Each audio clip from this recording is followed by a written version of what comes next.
Thank you, Mr. Vice Chair, Ambassador Perkaya,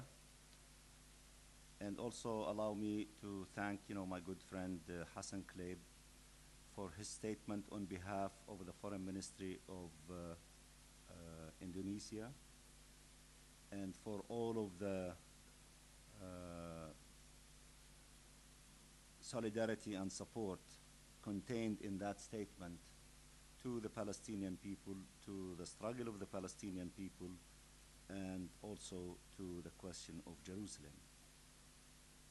Allow me also, Mr. Vice Chair, through you to thank, the Committee on the Exercise of the Inalienable Rights of the Palestinian People for organizing this conference. This is the second international conference in Jerusalem. We will continue with this tradition of having an annual international conference in Jerusalem through partnership between the Committee on the Exercise of the Inalienable Rights of the Palestinian People, the OIC, and the League of Arab States. And in this connection, I add my voice to yours in welcoming the two foreign ministers who have addressed this conference yesterday, the Foreign Minister of Indonesia and the Foreign Minister of the State of Palestine, as well as the participation of the Secretary General of the OIC and the Assistant Secretary General of the League of Arab States among us. Allow me also to express our gratitude to the team from the Foreign Ministry of Indonesia for facilitating the work, for their outstanding work, for the team of the Division of Palestinian Rights, are the soldiers who make everything, a success as we see it. They are the soldiers behind the scene that they take care of organizing everything to make this conference a successful one. To the participants, to the representatives of government, civil societies, to the journalists, to everyone who have participated in contributing to the success of this conference. We are very grateful for your contribution, and it goes without saying that this second international conference in Jerusalem was convened in Indonesia, the third largest democracy and the largest country with a population of people of the Islamic faith. On these days where we see this uprising of our youth and our people that started in Jerusalem to defend Al-Aqsa Mosque and Al-Haram al-Sharif and the entire occupied Palestinian territory, including Jerusalem. So it happened by accident that we selected Jakarta to be the place for convening the second international conference in these historical moments in which we are going through the time of the third month of the popular uprising of the Palestinian people against occupation and against the attempts of the Israeli occupation of dividing Al-Aqsa Mosque and Al-Haram al-Sharif in terms of time and in terms of place, which outraged the Palestinian people completely, outraged all the Arab nation, and outraged the Islamic Ummah from all corners of the globe. So we meet at this historical moment, and I am sure that the statement of Foreign Minister Riyad Malki covered many aspects of that issue, which I need not to repeat. We hope that we will convene the third international conference in Jerusalem, maybe in Africa, so that we will be moving in all continents to mobilize the largest possible support to the heart of the Palestine question. When we talk about Jerusalem, it's not as if there is a solution for Jerusalem without ending the occupation of all the occupied land that Israel occupied since the 4th of June of 1967. So when we talk about Jerusalem, we talk about the heart of the state of Palestine. There cannot be an independence of our state without ending the occupation of East Jerusalem and without the complete liberation of Al-Aqsa Mosque and Al-Haram al-Sharif, because Al-Aqsa Mosque and Al-Haram al-Sharif, for us, the Palestinian people, whether we are religious or not, whether we are Muslims or Christian, but it resembles the identity, the essence of what it means to be a Palestinian, the essence of the Palestine question, the essence of the state of Palestine. So therefore, the issue of Al-Haram al-Sharif and Al-Aqsa Mosque, it is not only a location of a holy place, it is much, much more than that. It is what it means to be Palestine. It is what it means to be the national cause of the Palestinian people. So when we convene under the banner of Jerusalem, we are summing the whole issue of the question of Palestine and ending the occupation and the independence of the state of Palestine so that we can save the two-state solution. Now, in this connection, many speakers dealt with so many different issues related to the question of Jerusalem. You cannot discuss Jerusalem as if it is completely divorced from the reality of occupation. You have to discuss it within that context. And in this regard, of course, we are the Palestinian people do not deny spiritual connection with Jerusalem by all those who follow the three religions and even more. If you are in Indonesia and you are a Muslim, you have the full right to have a spiritual connection with Jerusalem. If you are Christian in Peru and you want to have spiritual connection with Jerusalem, by all means, you have the right to do so. If you are a Jew in any place, you have the right to have a spiritual connection with Jerusalem, but nobody has the right to have a real state connection with Jerusalem except the people who live in Jerusalem, who own Jerusalem, and that is the way it is. You cannot say if you are a Christian and you have spiritual connection with the Vatican that you want to translate that into a real state connection and control over the Vatican. That's not possible. It doesn't make sense. So by the same rule, we say as Palestinians, anyone can have a spiritual connection with Jerusalem, but don't translate it into a real state connection to control the city. That is the full domain of the Palestinian people because it is the capital of our state and it is the heart of Palestine. Now, of course, the reality that we see is advancing the question of providing international protection to the Palestinian people. And in this regard, we all know that the Fourth Geneva Convention is the instrument that regulates the relationship between the people who live under occupation and the occupiers. And according to the provisions of the Fourth Geneva Convention, it states that the occupier is responsible for providing protection for the civilian population until the end of occupation because occupation is of a temporary nature. But when the occupying power forfeits its responsibility and abandons its responsibility to provide protection for the civilian population, and I add more than that, and if the occupying power is the source of harming the civilian population under its occupation, then it becomes the responsibility of the international community, including the Security Council, to be involved in providing protection for the civilian population. This is similar to this concept that is becoming popular at the United Nations of the responsibility to protect. When a government forfeits its responsibility to protect its people, and in fact, if a government starts harming its own people, then the international community is saying that we have the responsibility to protect the civilian population in such government. This is more or less similar to the situation of the Israeli occupation to the Palestinian people, and therefore we expect that this issue of international protection to be discussed more seriously by the Security Council, not with the view of just legislating another resolution to reaffirm our right to be protected until the end of occupation, because the Security Council adopted at least 2 resolutions in the past, 1605, which was adopted in December 1987, and a resolution was adopted in 1994 after the massacre in Al-Khalil Mosque. So in these two resolutions, the Security Council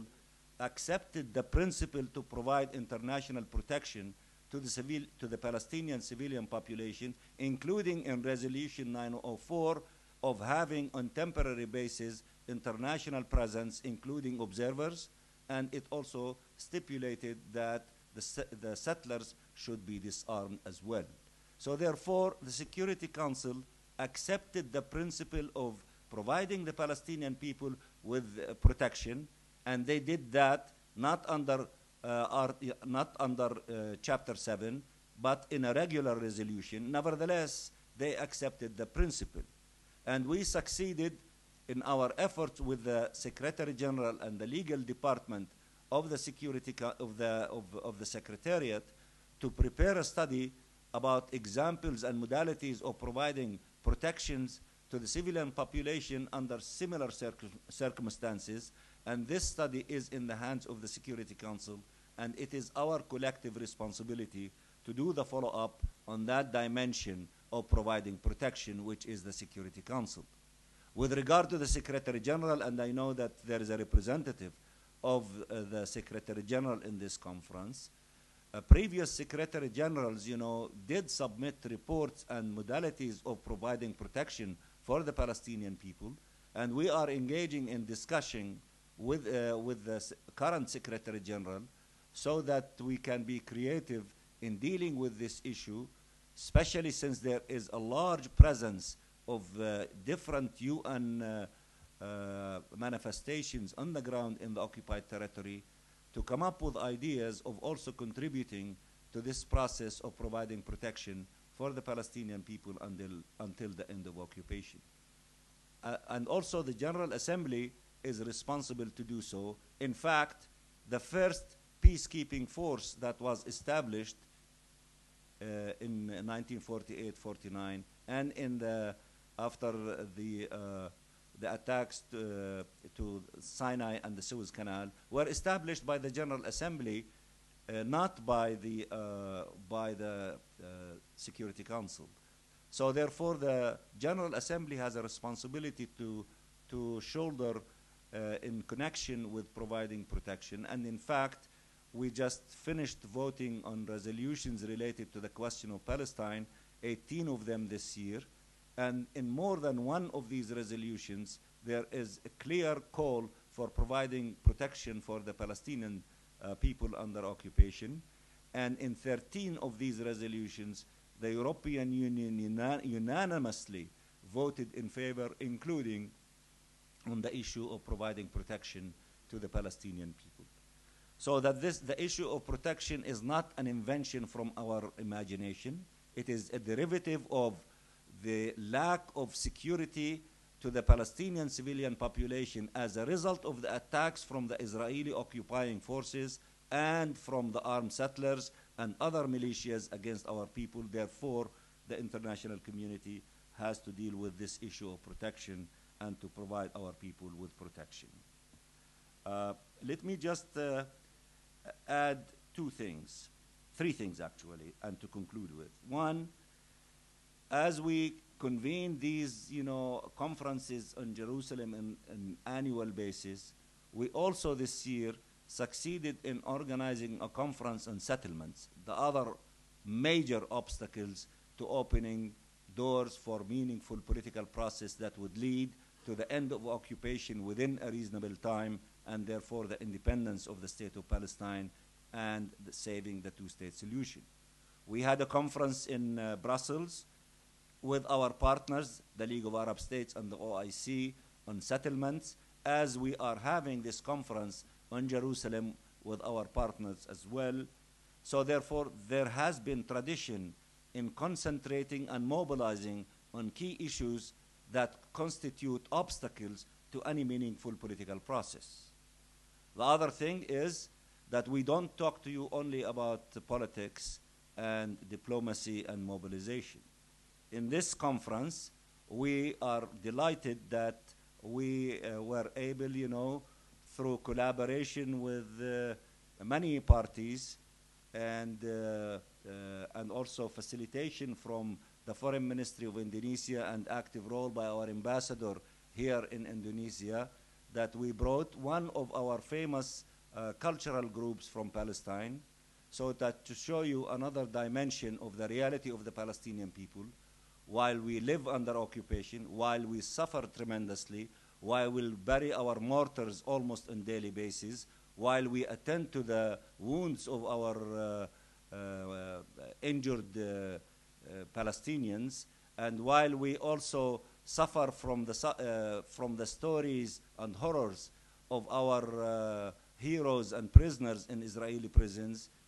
yet we know that life has a positive aspects to it. It is our culture, it is our stories, it is, that the relationship between Palestinian youth, men and women, they dance, they sing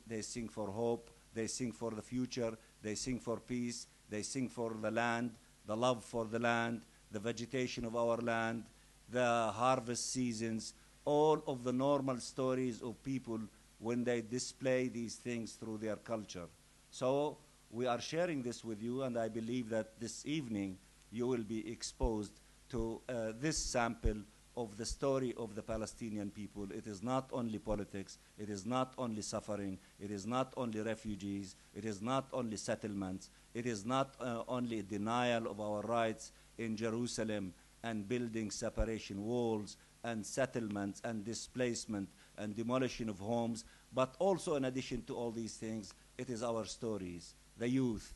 how they're living, including our youth in the Gaza Strip, which has been besieged illegally and immorally for a long period of time. So that's another component that we will be sharing with you in this conference. Let me conclude by saying that we are not convening these conferences to reiterate principal positions. We have tons of these reiterations, including legislating them in resolutions, whether at the United Nations, whether in conferences of the OIC, or conferences of the non-aligned movement, or the League of Arab States, or in many other organizations. We need to move into the direction of more of a practical steps. We are doing some of it at the United Nations, including in the Security Council. But we need from, for example, the Organization of Islamic Conference, which was established to defend Jerusalem as a result of what happened in Jerusalem in 1967, 1968, when there were attempts to burn Al-Haram al-Sharif. We believe that as Palestine is seeking legal options through the ICC of trying to go after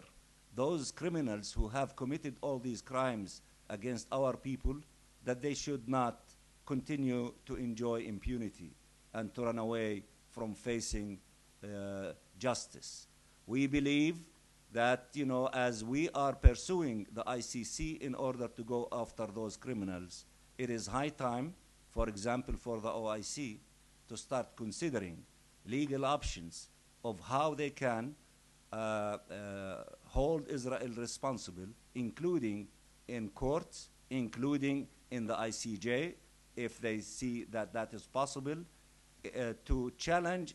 the unilateral illegal action of Israel of annexing East Jerusalem and trying to impose its will against the international community.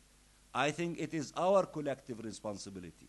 to start thinking of legal options of how we can go after those who are trampling, international law,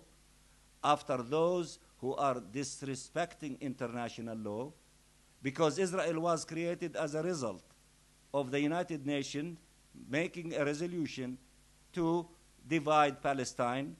and they enjoyed that benefit from international law, so that they cannot only enjoy one part of international law and deny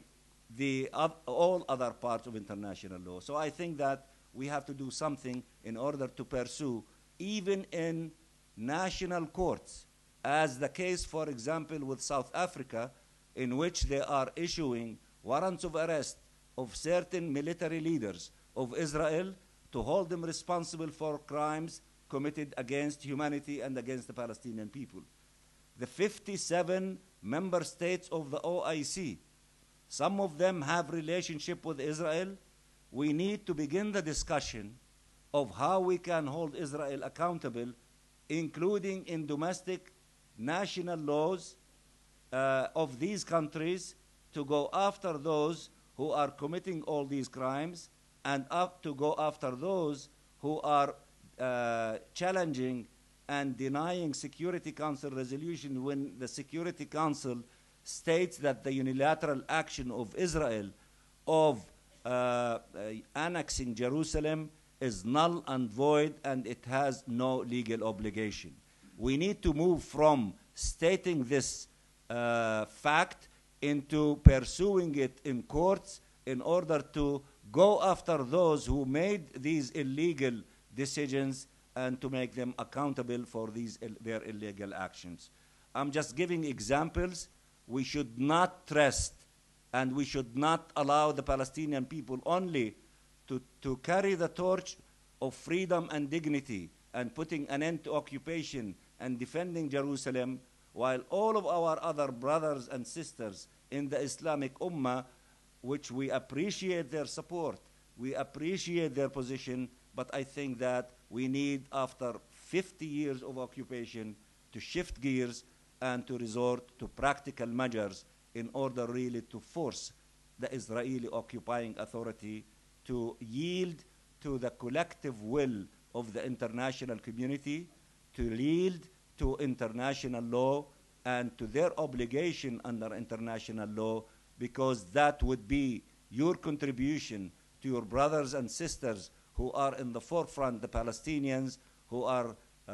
resisting occupation, fighting for the liberation of the land of their state with East Jerusalem as its capital. I believe that you will join with us in finding creative ways in order to contribute to the struggle that will one day, and hopefully soon, will lead to the end of occupation, to the independence of our state, and the attainment of our freedom and dignity as Palestinians, and to really defend Jerusalem and to keep it in the hearts and minds of all of those who love Jerusalem, regardless of which religion they belong to. It is our destiny as Palestinians to be on the forefront to accomplish that. Thank you very much, and thank you for being with us in this conference. Please take something positive with you and do whatever you can in your capacity, whether you are a representative of government, whether you are an NGO representative, or media, or whatever. Just do what needs to be done in supporting justice for the Palestinian people. Thank you very much, Mr. Co-Chair.